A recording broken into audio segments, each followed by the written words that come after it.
अक्सर ऐसी कहानियां किसी लैब से शुरू होती हैं, है ना? लेकिन ये कहानी शुरू हुई एक लाइब्रेरी से। चलिए देखते हैं कि कैसे लिटरेचर के लिए एक जुनून ने एक पूरे कॉन्टिनेंट की किस्मत ही बदल कर रख दी। और यही यही तो इस पूरी कहानी का सबसे बड़ा ट्विस्ट है। एक लिटरेचर प्रोजेक्ट जिसके इतने बड़े, इतने अनअपेक्षित इकोलॉजिकल नतीजे हुए, मतलब किसी ने सोचा तक नहीं था। तो इस कहानी की शुरुआत होती है एक सपने से, एक ऐसी ख्वाहिश जिसके पीछे यूरोपियन स्टारलिंग नाम के एक पंछी को एक नई दुनिया में लाने का प्लान था। देखिए, यूरोप और नॉर्थ अमेरिका में स्टारलिंग की कहानी में जमीन आसमान का फर्क है। यूरोप में ये एक आम सा पंछी था। वहां इसकी पॉपुलेशन कंट्रोल में रहती थी क्योंकि उल्लू और लोमड़ी जैसे शिकारी थे। लेकिन नॉर्थ अमेरिका में वहां इसका कोई नेचुरल दुश्मन था ही नहीं, और बस ये बन गया एक अनस्टॉपेबल इन्वेड। तो सवाल उठता है, इस सबके पीछे था कौन?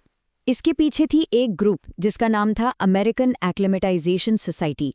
अब ये एक्लिमेटाइजेशन का मतलब सीधा सा है किसी स्पीशीज को एक नए एनवायरनमेंट में इंट्रोड्यूस करना।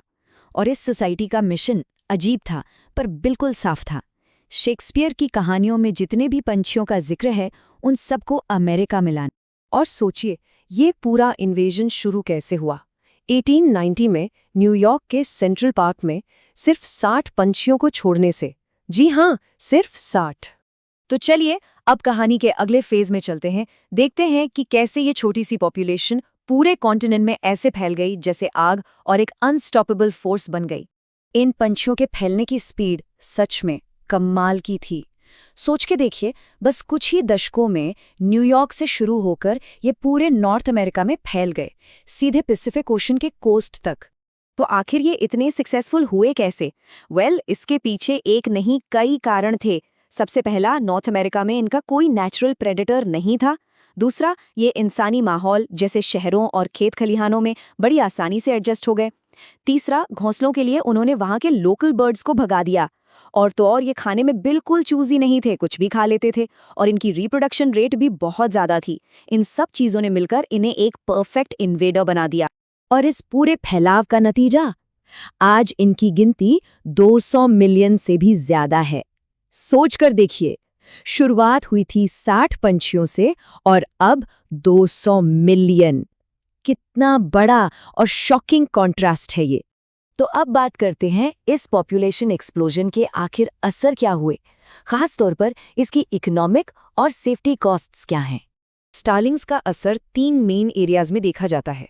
सबसे ज्यादा नुकसान तो खेतीबाड़ी को होता है, लेकिन सिटीज के इंफ्रास्ट्रक्चर और यहाँ तक कि एविएशन सेफ्टी के लिए भी ये एक बहुत बड़ा खतरा है। और इस समस्या की गंभीरता को समझने के लिए शायद इससे ज्यादा दुखद घटना कोई नहीं हो सकती। इस एक हादसे ने स्टारलिंग्स को सिर्फ एक न्यूसेंस बर्ड से नेशनल सिक्योरिटी के लिए खतरा बना दिया। और अगर इकोनॉमिक इम्पैक्ट की बात करें तो यूएस डिपार्टमेंट ऑफ एग्रीकल्चर के मुताबिक सिर्फ खेतीबाड़ी में इनकी वजह से सालाना $800 मिलियन का नुकसान होता है। ये एक बहुत ही बड़ी रकम है। तो अब देखते हैं कि इस प्रॉब्लम से निपटने के लिए इंसानों ने क्या-क्या कोशिशें की और वक्त के साथ ये कोशिशें कैसे बदलीं। देखिए, इंसानों ने इन्हें रोकने की बहुत कोशिशें की। 1950s से 70s के दौर में इन्हें बड़े पैमाने पर मारने की कोशिश की गई, लेकिन इनकी हाई रिप्रोडक्शन रेट के आगे ये सब बेकार साबित हुआ। फिर 80s में बायोलॉजिकल कंट्रोल यानी नेचुरल प्रेडेटर्स इस्तेमाल करने का सोचा गया, पर वो भी काम नहीं आया। आखिरकार 90s से लेकर अब तक स्ट्रैटेजी पूरी तरह बदल चुकी है।